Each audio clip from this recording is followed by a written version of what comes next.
राधे राधे. आजपासून आपण भगवद्गीतेचा पहिला अध्याय सुरू करतोय. अध्याय 1, अर्जुन विषादयोग. कुरुक्षेत्रातील युद्धस्थळावर सैन्यांचे निरीक्षण. धृतराष्ट्र उवाच, धर्मक्षेत्रे कुरुक्षेत्रे समवेता युयोत्सवः मामकाः पांडवाश्चैव किं कुर्वत संजय. धृतराष्ट्र म्हणाला, हे संजया, कुरुक्षेत्र या पवित्र धर्मक्षेत्रावर एकत्रित आल्यानंतर युद्धाची इच्छा करणाऱ्या माझ्या आणि पांडूच्या पुत्रांनी काय केले. याचा तात्पर्य असा की भगवद्गीता हे मोठ्या प्रमाणावर वाचले जाणारे आस्तिक्यवादी विज्ञान आहे आणि याचा सारांश गीता महात्म्यामध्ये दिला आहे. त्या ठिकाणी सांगण्यात आले आहे की मनुष्याने भगवान श्रीकृष्णांच्या भक्तांच्या सहाय्याने भगवद्गीतेचे अत्यंत काळजीपूर्वक अध्ययन केले पाहिजे आणि या प्रकारे वैयक्तिक हेतुपूर्वक अर्थ न लावता कृष्ण भक्ताकडून ती समजून घेतली पाहिजे. भगवद्गीता ही कोणत्या पद्धतीने जाणून घ्यावी याविषयीचे स्पष्ट उदाहरण गीतेमध्येच आहे आणि ते म्हणजे अर्जुन होय, ज्याने भगवद्गीता प्रत्यक्ष भगवंतांकडून श्रवण करून जाणून घेतली. एखादा अशा वैयक्तिक हेतुरहित गुरुशिष्य परंपरेमधून ज्ञान जाणून घेण्या इतपत भाग्यवान असेल तर त्याला समग्र वैदिक ज्ञान तसेच जगातील इतर सर्व शास्त्रांमधील ज्ञान समजते. या ज्ञानाव्यतिरिक्त इतर शास्त्रांमध्ये न आढळणाऱ्या देखील सर्व गोष्टी तो भगवद्गीतेमध्ये पाहू शकेल. भगवद्गीतेचे हे एक दुर्मिळ वैशिष्ट्य आहे. हे ज्ञान साक्षात पुरुषोत्तम भगवान श्रीकृष्णांनी सांगितल्यामुळे परिपूर्ण असे आस्तिक्यवादी विज्ञान आहे. महाभारतात धृतराष्ट्र आणि संजय यांनी केलेली चर्चा ही या श्रेष्ठ तत्वज्ञानाचा मूलभूत आधार आहे.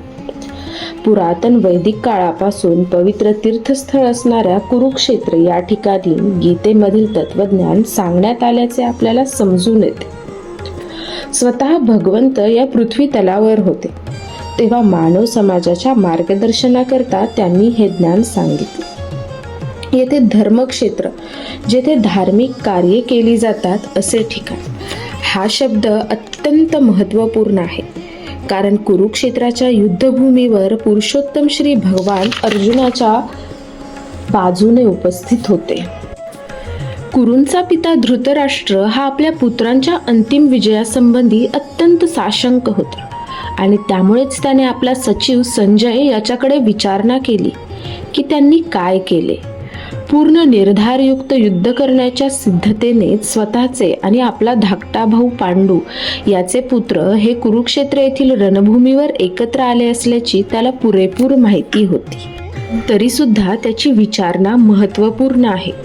भावाभावांमध्ये तडजोड व्हावी अशी त्याची इच्छा नव्हती आणि त्याला युद्धभूमीवरील आपल्या पुत्रांच्या विधिलिखिताविषयी निश्चितपणे जाणून घ्यावयाचे होते. कुरुक्षेत्राचा वैदिक साहित्यामध्ये स्वर्गातील देवतांसाठी सुद्धा पूजनीय असे स्थान म्हणून उल्लेख करण्यात आला आहे आणि अशा पवित्र कुरुक्षेत्रावर युद्ध करण्याचे ठरविल्याने युद्धातील अंतिम निर्णयावर होणाऱ्या परिणामाने तर धृतराष्ट्र आणखी भयभीत झाला. याचा प्रभाव अर्जुन आणि इतर पांडवपुत्र स्वाभाविकतःच सद्गुणी असल्यामुळे त्यांना अनुकूल असाच होणार होता. हे तो उत्तम रीतीने जाणून होता. संजय हा व्यासांचा शिष्य होता. तो जरी धृतराष्ट्राच्या कक्षामध्ये होता तरी व्यासांच्या कृपेने तो कुरुक्षेत्र येथील युद्धभूमी पाहू शकत होता. यासाठीच धृतराष्ट्राने युद्धभूमीवरील परिस्थितीची त्याच्याकडे विचारणा केली. पांडव आणि धृतराष्ट्राचे पुत्र हे दोघेही एकाच कुटुंबातील होते, पण या ठिकाणी धृतराष्ट्राचे अंतर्मन उघडे करून दाखविण्यात आले आहे. त्याने जाणीवपूर्वक आपल्या पुत्रांचा कुरु म्हणून उल्लेख केला आणि पांडुपुत्रांना कुळाच्या वंशपरंपरेतून वगळले. यावरून कोणीही धृतराष्ट्राचा आपल्या पुतण्यांशी म्हणजेच पांडुपुत्रांशी असणारा विशिष्ट संबंध सहजपणे जाणू शकतो. प्रारंभी केलेल्या चर्चेवरून हे निश्चित आहे की ज्याप्रमाणे भाताच्या शेतामधून अनावश्यक तृण काढून टाकले जाते त्याप्रमाणे धर्मपिता भगवान श्रीकृष्णांच्या उपस्थितीत कुरुक्षेत्रावर तृणवत अशा धृतराष्ट्राच्या पुत्रांसहित इतर सर्वांचा समूळ नायनाट केला जाईल आणि युधिष्ठिर प्रमुख असलेल्या धार्मिक वृत्तीच्या लोकांची स्थापना स्वतः भगवंत करतील. धर्मक्षेत्रे आणि कुरुक्षेत्रे या शब्दांच्या ऐतिहासिक आणि वैदिक महत्वासोबत हेही विशेष महत्वाचे आहे. संजय उवाच दृष्ट्वा तु पांडवानीकं व्यूढं दुर्योधनस्तदा आचार्यम उपसंगम्य राजा वचनं ब्रवीत. संजय म्हणाला, हे राजन, पांडुपुत्रांनी केलेली सैनिकांची व्यूहरचना पाहून दुर्योधन आचार्यांकडे गेला आणि त्याने पुढील प्रमाणे बोलण्यास प्रारंभ केला. याचा तात्पर्य असा की धृतराष्ट्र हा जन्मतःच आंधळा होता आणि दुर्दैवाने तो आध्यात्मिक दृष्ट्याही अंधच होता. त्याला निश्चित माहिती होते की आपली मुले आपल्याप्रमाणेच आध्यात्मिक ज्ञानाच्या दृष्टीने अंध आहेत आणि जन्मापासून पुण्यवान असणाऱ्या पांडवांशी आपल्या मुलांची कधीच मैत्री होणार नाही. तरी सुद्धा तीर्थस्थळाच्या प्रभावाविषयी त्याला शंका होती.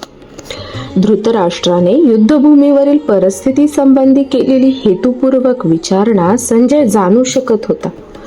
यास्तव विषण्ण उद्विग्न झालेल्या राजाला तो प्रोत्साहित करू इच्छित होता आणि म्हणूनच त्याने राजाला निश्चितपणे पटवून दिले की पवित्र धर्मक्षेत्राच्या प्रभावाखाली त्याचे पुत्र कोणत्याही प्रकारची तडजोड करणार नाहीत. यासाठीच संजयाने राजाला माहिती पुरवली की दुर्योधनाने पांडवांचे सैन्यबळ पाहिले आणि तात्काळ तो आपले सेनापती द्रोणाचार्य यांच्याकडे वस्तुस्थितीची जाणीव करून देण्यासाठी गेला. या ठिकाणी जरी दुर्योधनाचा राजा म्हणून उल्लेख करण्यात आला असला तरी त्याला गंभीर परिस्थिती उद्भवल्यामुळे आपल्या सेनापतीकडे जावे लागले. यावरून तो राजकारणी होण्यास पात्र होता हे कळून येते. तथापि त्याने पांडव सैन्याची व्यूहरचना पाहिली तेव्हा जरी त्याने बाह्यातकारी मुत्सद्देगिरीचं प्रदर्शन केले तरी तो आपल्या मनातील भीती लपवू शकला नाही. पश्येतां पांडुपुत्राणाम आचार्यं महती चमूं व्यूढां द्रुपदपुत्रेण तव शिष्येन धीमता. हे आचार्य, तुमचा बुद्धिमान शिष्य द्रुपद पुत्र याने कौशल्याने रचिलेली ही विशाल पांडव सेना पहा. याचा तात्पर्य असा की राजा धुरंधर दुर्योधनाला आपले श्रेष्ठ ब्राह्मण सेनापती द्रोणाचार्य यांच्या चुका दाखवून द्यायच्या होत्या. द्रौपदीचे पिता द्रुपद यांच्याशी द्रोणाचार्यांचे राजनैतिक कारणावरून भांडण झाले होते. या भांडणाचा परिणाम म्हणून द्रुपदाने एक मोठा यज्ञ केला. त्यामुळे त्याला द्रोणाचार्यांचा वध करू शकेल अशा पुत्राची प्राप्ती झाली. द्रोणाचार्यांना याची पूर्ण जाणीव होती आणि तरी सुद्धा उदार ब्राह्मण या नात्याने त्यांनी आपल्याकडे सैनिकी शिक्षण प्राप्त करण्यासाठी सोपविण्यात आलेल्या द्रुपद पुत्र दुष्टद्युम्नाला स्वतःकडील सर्व प्रकारच्या युद्धकला शिकवण्यात मुळीच संकोच केला नाही. आता कुरुक्षेत्रावरील युद्धभूमीमध्ये दुष्टद्युम्नाने पांडवांची बाजू घेतली होती. त्याने द्रोणाचार्यांकडून प्राप्त केलेल्या युद्धकलेनुसारच पांडव सेनेची व्यूहरचना केली होती.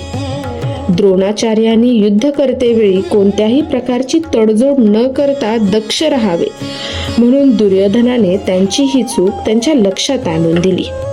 यावरून त्याला हे देखील जाणवून द्यावयाचे होते की पांडव हे द्रोणाचार्यांचे प्रिय शिष्य असल्यामुळे पांडवांविरुद्ध युद्ध करताना त्यांनी कोणत्याही प्रकारचा पक्षपात करू नये.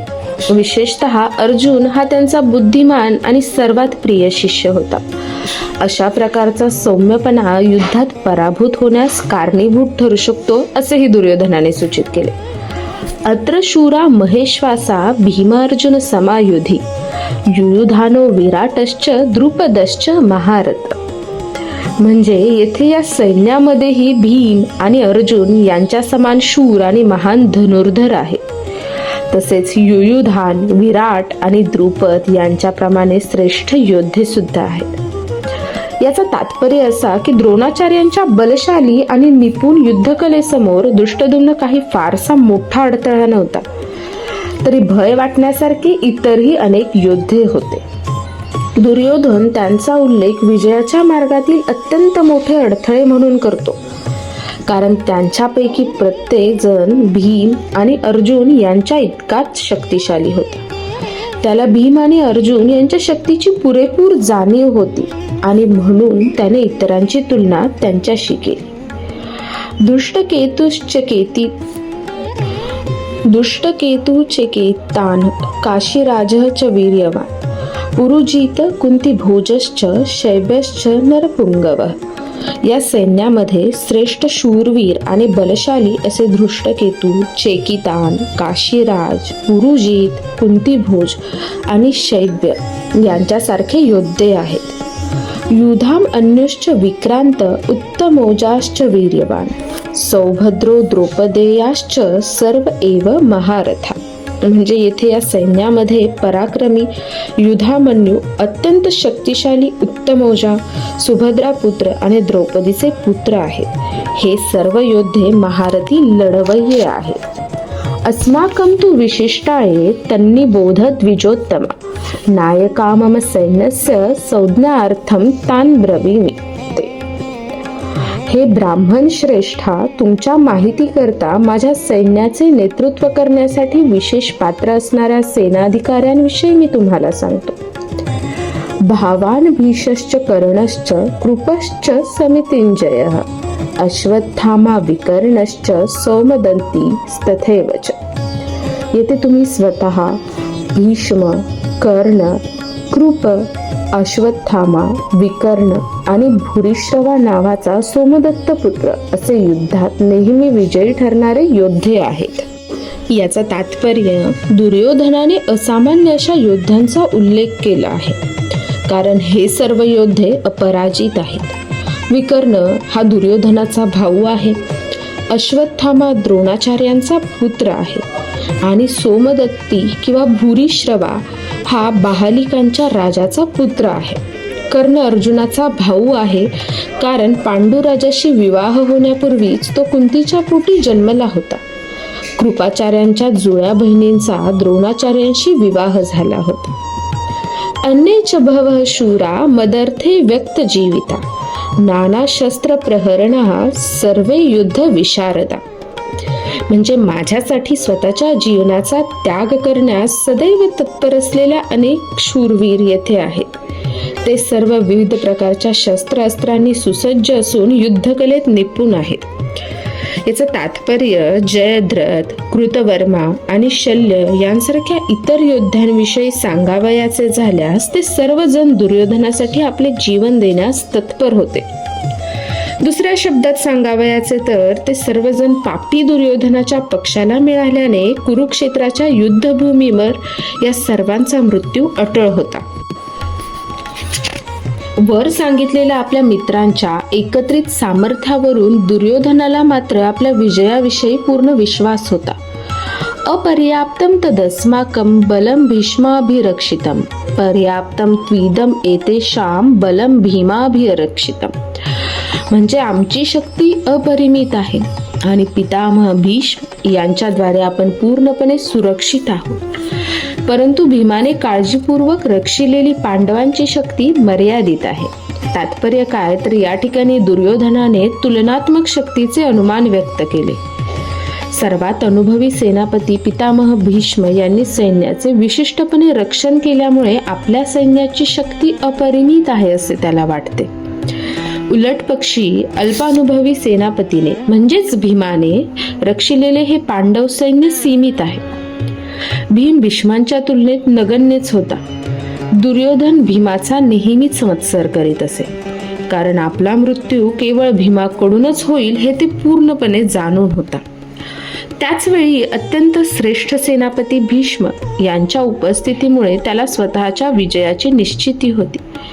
या युद्धात आपला विजय होईल या आपल्या निष्कर्षाचा त्याला विश्वास पटला होता.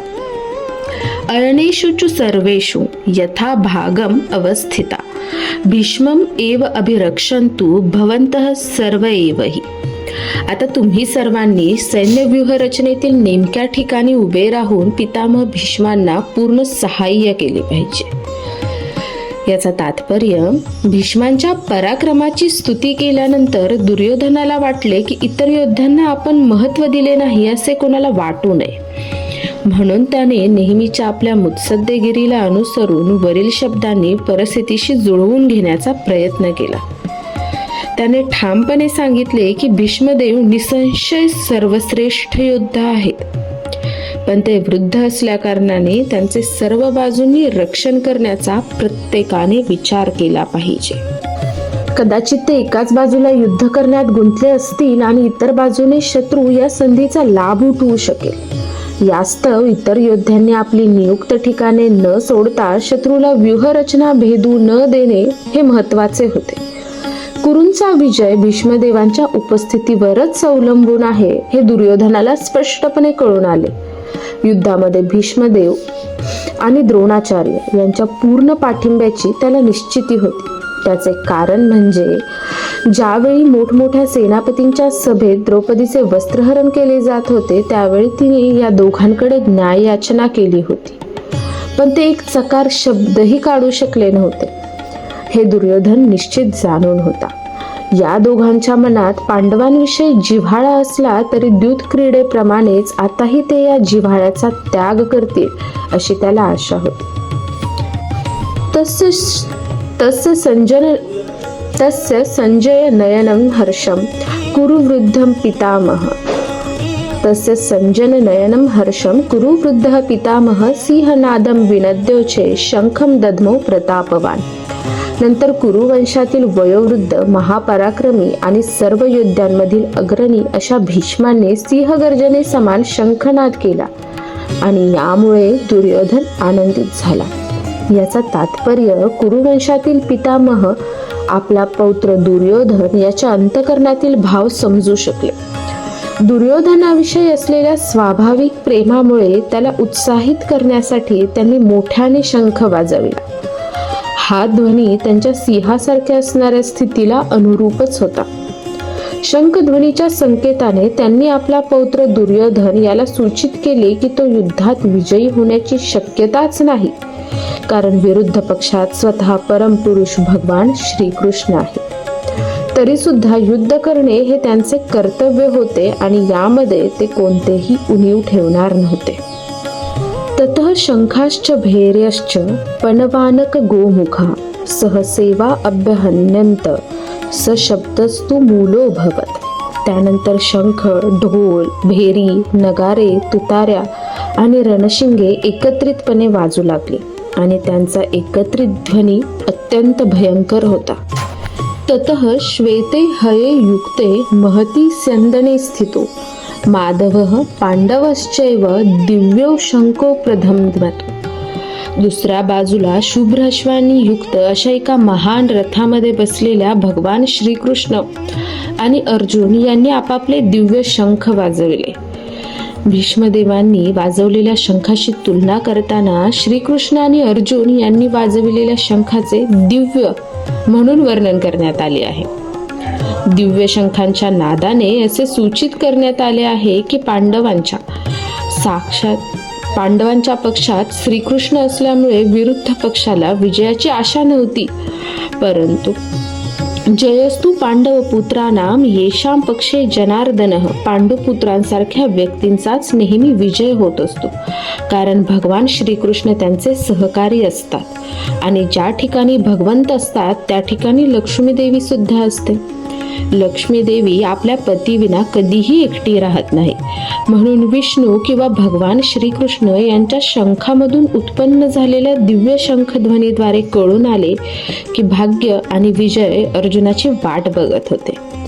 या व्यतिरिक्त हे दोन्ही मित्र ज्या रथावर बसले होते तो रथ अग्निदेवाने अर्जुनाला दान केला होता. यावरून आपल्याला असे लक्षात येते की हा रथ त्रिलोकी कुठेही फिरवला तरी तो निश्चितपणे सर्वत्र विजय प्राप्तीच करतो. पांचजन्यम ऋषिकेशो देवदत्तम धनंजय पौंड्रम दधमो महाशंकम भीमकर्मा वृकोदरः. भगवान श्रीकृष्णांनी आपला पांचजन्य नावाचा शंख वाजविला. अर्जुनाने स्वतःचा देवदत्त नामक शंख वाजविला आणि अतिदुष्कर कार्य करणाऱ्या वृकोदर भीमाने आपला पौंड्र नामक शंख वाजविला. याचा तात्पर्य असा की भगवान श्रीकृष्ण यांचा या श्लोकामध्ये ऋषिकेश म्हणून उल्लेख करण्यात आला आहे, कारण ते समस्त इंद्रियांचे स्वामी आहेत. जीव त्यांचे अंश आहेत आणि म्हणून जीवांची इंद्रिये सुद्धा त्यांच्या इंद्रियांच्या अंशरूपे आहेत. निर्विशेषवादी उपासक जीवांना इंद्रिये का असतात हे समर्पकपणे सांगू शकत नसल्यामुळे ते जीवांना इंद्रियरहित किंवा निराकार असे संबोधण्यास उत्सुक असतात. सर्वांच्या हृदयामध्ये स्थित असलेले भगवंत जीवांच्या इंद्रियांचे मार्गदर्शन करतात. जीवांनी शरण यावे म्हणून ते इंद्रियांचे मार्गदर्शन करतात. पण शुद्ध भक्तांच्या संदर्भात मात्र ते स्वतः त्यांचे इंद्रिय नियंत्रित करतात. या ठिकाणी कुरुक्षेत्रावरील युद्धभूमीमध्ये भगवंत प्रत्यक्षपणे अर्जुनाच्या दिव्य इंद्रियांचे नियंत्रण करतात. म्हणून त्यांना ऋषिकेश या विशिष्ट नावाने संबोधण्यात आले आहे. भगवंतांना त्यांच्या विविध कार्यानुसार विविध नावे आहेत. उदाहरण, त्यांचे नाव मधुसूदन आहे कारण त्यांनी मधु नामक दैत्याचा वध केला. त्यांचे नाव गोविंद आहे कारण ते गायींना आणि इंद्रियांना आनंद देतात. त्यांचे नाव वासुदेव आहे कारण ते वसुदेव पुत्र म्हणून अवतरित झाले. त्यांचे नाव देवकीनंदन आहे कारण त्यांनी देवकीचा माता म्हणून स्वीकार केला. त्यांचे नाव यशोदानंदन आहे कारण त्यांनी वृंदावनामध्ये आपल्या बाल्यलीला यशोदे मातेसोबत केल्या. त्यांचे नाव पार्थसारथी आहे कारण त्यांनी आपला मित्र अर्जुन याचा सारथी म्हणून कार्य केले. तसेच कुरुक्षेत्रावरील युद्धभूमीमध्ये त्यांनी अर्जुनाला मार्गदर्शन केले म्हणून त्यांना ऋषिकेश हे नाव पडले. या श्लोकामध्ये अर्जुनाचा उल्लेख धनंजय म्हणून करण्यात आला आहे कारण विविध प्रकारच्या यज्ञयागांसाठी थोरल्या भावाला जेव्हा धन्य संपत्तीची आवश्यकता होती तेव्हा त्याने धन एकत्रित केले.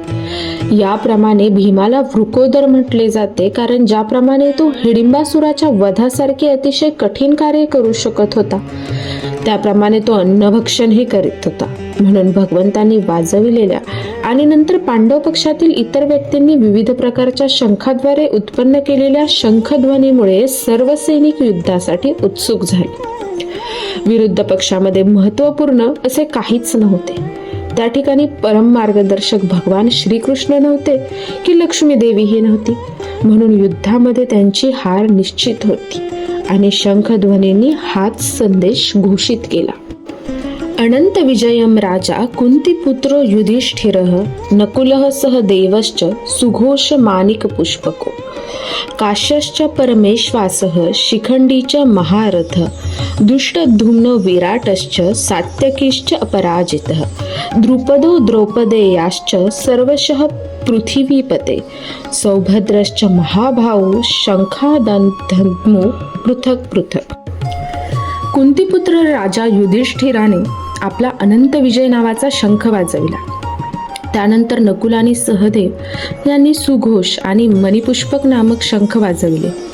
हे राजन, महाधनुर्धर काशी नरेश, श्रेष्ठ योद्धा शिखंडी, दुष्टधुम्न, विराट, अपराजित, सात्यकी, द्रुपद, द्रौपदीचे पुत्र आणि सुभद्रेचा महाभाऊ पुत्र यांनी आणि इतरांनी आपले शंख वाजवले. याचा तात्पर्य संजयाने मोठ्या चातुर्याने धृतराष्ट्राला सांगितले की पांडुपुत्रांना फसविण्याचे आणि स्वतःच्या पुत्रांना राज्याच्या सिंहासनावर बसवण्याचे प्रयत्न करण्याचे त्याचे धोरण चुकीचे आहे आणि ते मुळीच स्तुत्य नाही.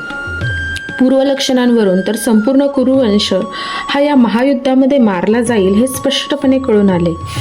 पितामह भीष्मांपासून ते अभिमन्यूसारख्या नातवंडापर्यंत तसेच जगातील इतर सर्व राज्यांचे राजे जे कोणी त्या ठिकाणी उपस्थित होते त्या सर्वांचा विनाश निश्चित होता.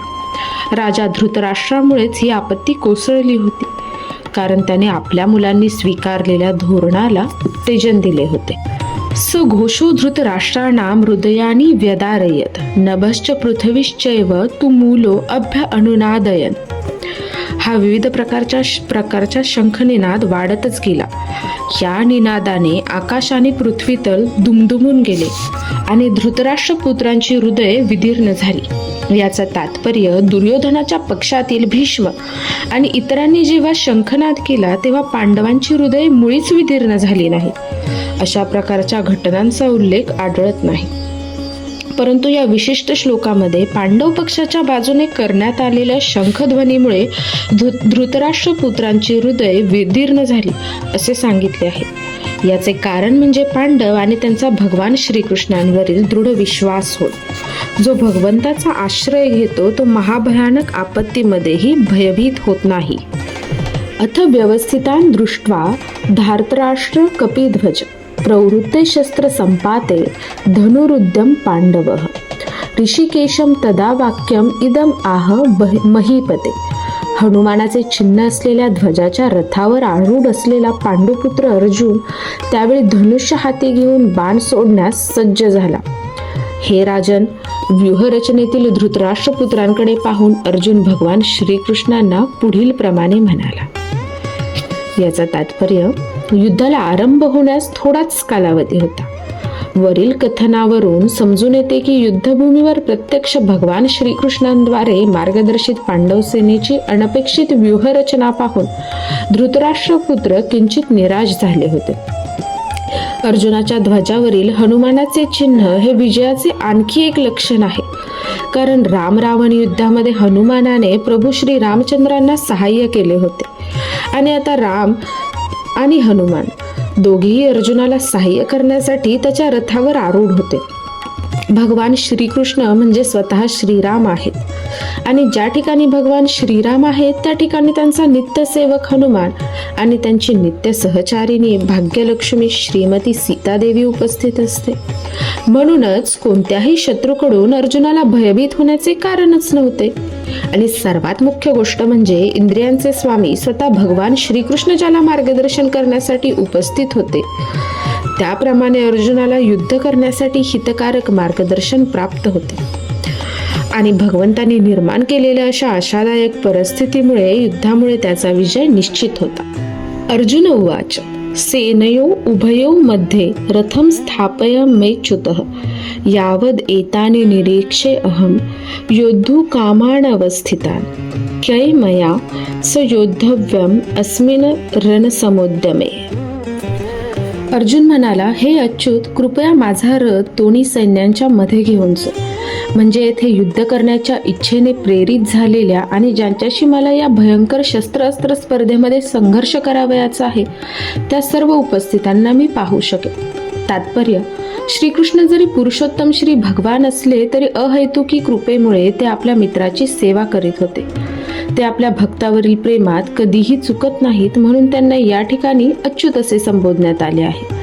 सारथी या नात्याने त्यांना अर्जुनाच्या आदेशाचे पालन करावे लागत असे आणि हे करण्यात त्यांनी कधीच संकोच केला नाही. यासाठीच त्यांना अच्युत म्हणून संबोधण्यात आले आहे. जरी त्यांनी आपल्या भक्ताचे सारथ्य स्वीकारले होते तरी त्यांच्या परमस्थानास कोणीच आव्हान देऊ शकत नाही.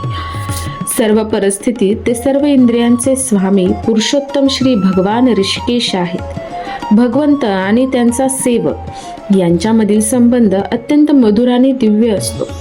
सेवक हा भगवंताची सेवा करण्यात सदैव तत्पर असतो आणि भगवंतही सतत आपल्या भक्ताची सेवा करण्याची संधीच पाहत असतात. भगवंत स्वतः आदेश देण्यापेक्षा शुद्ध भक्तांना स्वतःपेक्षा ज्येष्ठतेचे स्थान देऊन त्यांचा आदेश स्वीकारण्यात अधिक आनंद मिळवतात. भगवंत स्वामी असल्याने प्रत्येक जण त्यांच्या आज्ञेखाली असतो आणि त्यांना आज्ञा देणारा त्यांच्यापेक्षा श्रेष्ठ असा कोणीच नाही. परंतु आपला शुद्ध भक्त आपल्याला आज्ञा देत असल्याचे पाहून त्यांना दिव्यानंद होतो. वस्तुतः ते सर्व परिस्थितीत अच्युत असले तरी भक्ताचा भाव पाहून तेही आनंदी होतात. भगवंतांचा शुद्ध भक्त या नात्याने अर्जुनाला आपल्या भावंडांशी आणि चुलत्याशी युद्ध करण्याची मुळीच इच्छा नव्हती. पण दुर्योधन हट्टी असल्यामुळे आणि शांततामय वाटाघाटी करण्यास कधीच तत्पर नसल्यामुळे अर्जुनाला युद्धभूमीत येणे भाग पडले. यासाठीच युद्धभूमीवरील उपस्थित ज्येष्ठ व्यक्तींना पाहण्यास तो उत्सुक होता.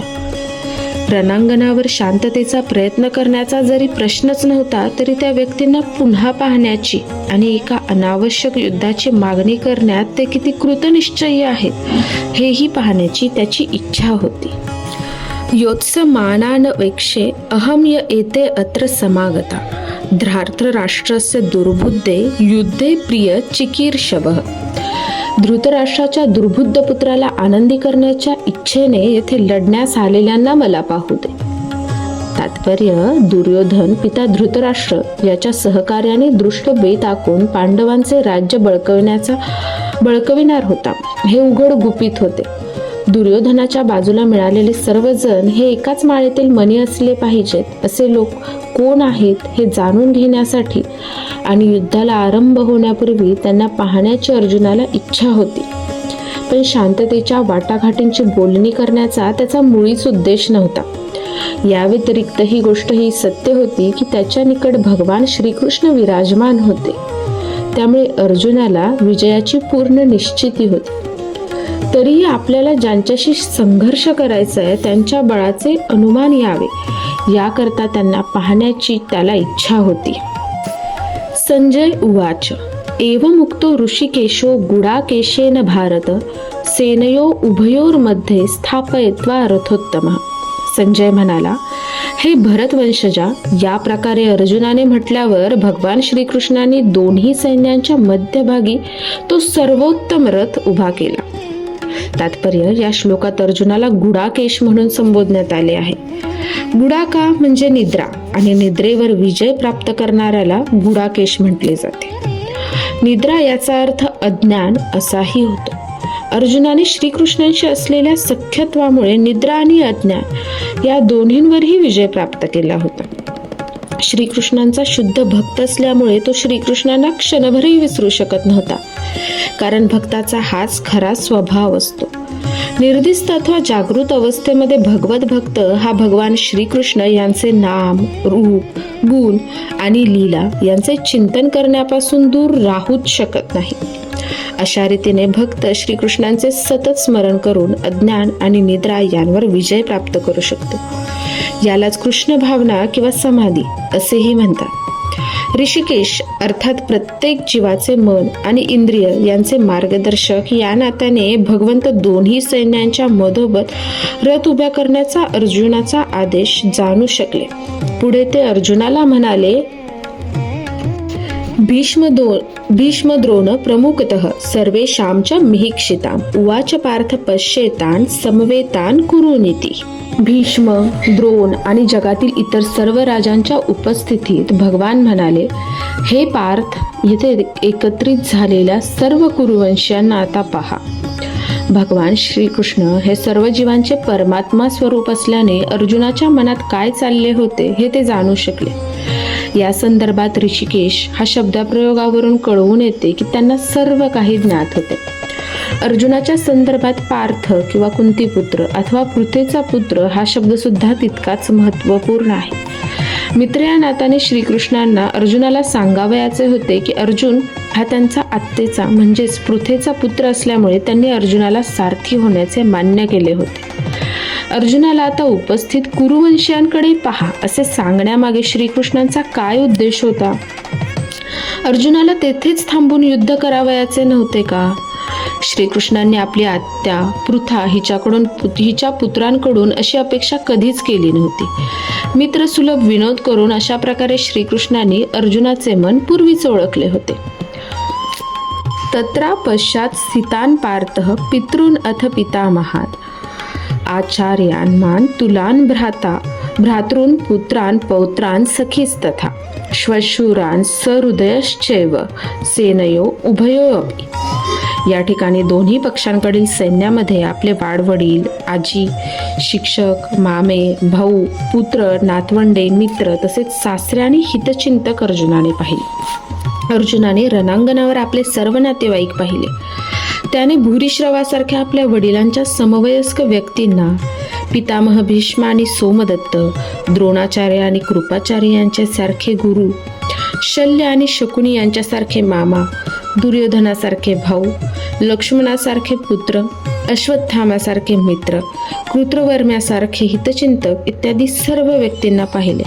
त्याने सैन्यात उपस्थित असलेल्या आपल्या मित्रांनाही पाहिले. तान समीक्षस कौन्तेयः सर्वान् बंधून् अवस्थितान् कृपया परायाविष्टो विशिद अन्निदं ब्रवीत. जेव्हा कुंतीपुत्र अर्जुनाने सर्व मित्रांना आणि नातेवाईकांना पाहिले तेव्हा तो करुणेने व्याकुळ झाला आणि याप्रमाणे म्हणाला, अर्जुन उवाच द्वेष्टं स्वजनं कृष्ण युयुत्सुं समुपस्थितं सिदन्ति मम गात्राणि मुखं च परिशुष्यति. अर्जुन म्हणाला, हे कृष्ण, या प्रकारे युद्ध करण्याच्या इच्छेने प्रेरित झालेल्या माझ्या नातेवाईकांना आणि मित्रांना पाहून माझ्या शरीराच्या सर्व अवयवांना कंप सुटला आहे आणि माझे मुख कोरडे पडले आहे. याचा तात्पर्य, भगवंतावर ज्या व्यक्तीची प्रामाणिक भक्ती आहे त्या व्यक्तीच्या ठाई देवी देवता आणि सत्पुरुषांच्या ठिकाणी आढळणारे सर्व सद्गुण आढळतात. पण जो अभक्त आहे तो भौतिकदृष्ट्या शिक्षण आणि संस्कृती यांद्वारे कितीही प्रगत असला तरी त्याकडे दैवी सद्गुणांचा अभावच असतो. अर्जुनाने जेव्हा आपापसात युद्ध करण्याच्या इच्छेने प्रेरित होऊन युद्धभूमीवर आलेल्या आपल्या मित्रांना, सगळे सोयऱ्यांना आणि नातेवाईकांना पाहिले तेव्हा तो त्यांच्याविषयीच्या करुणेने अत्यंत व्याकुळ झाला. आपल्या सैनिकांविषयी तर त्याला पूर्वीपासूनच सहानुभूती वाटत होती आणि आता विरुद्ध पक्षाकडील सैनिकांचा अटळ मृत्यू पाहून त्याला त्यांच्याविषयीही करुणा वाटली. या प्रकारे विचार करीत असताना त्याच्या सर्व अवयवांना कंप सुटला आणि तोंड कोरडे पडले. त्यांची युद्ध करण्याची उत्सुकता पाहून तो काहीसा आश्चर्यचकित झाला होता. वस्तुतः संपूर्ण समाज आणि अगदी अर्जुनाचे रक्ताचे नातेवाईकही त्याच्याशी लढण्यासाठी सिद्ध झाले होते. या ठिकाणी उल्लेख केला नसला तरी एखादा सहज कल्पनेने समजू शकेल की केवळ अर्जुनाच्या अवयवांनाच कंप सुटत होता आणि मुख कोरडे पडत होते. एवढेच नव्हे तर तो करुणेने अश्रू सुद्धा ढाळत होता. ही लक्षणे अर्जुनाच्या दुर्बलतेमुळे नव्हती तर भगवंतांच्या शुद्ध भक्ताच्या ठिकाणी आढळणाऱ्या सहृदयतेमुळे होती. म्हणून असे म्हटले आहे की यस्य अस्ति भक्तिर्भगवत्य किंचना सर्वे गुणेस्तत्र समासते सुराः हराव भक्तस्य कुतो महद्गुणा मनोरथेनासती धावतो बही. ज्याला पुरुषोत्तम श्री भगवान श्रीकृष्ण यांच्याविषयी दृढ भक्ती आहे त्याच्या ठिकाणी देवतांमध्ये आढळणारे सर्व सद्गुण असतात. पण जो भगवत भक्त नाही त्याच्याकडे अर्थहीन भौतिक पात्रता असते. याचे कारण म्हणजे तो मानसिक स्तरावरच अडकून पडल्यामुळे मोहमयी भौतिक शक्तींकडे निश्चितपणे आकर्षिला जातो.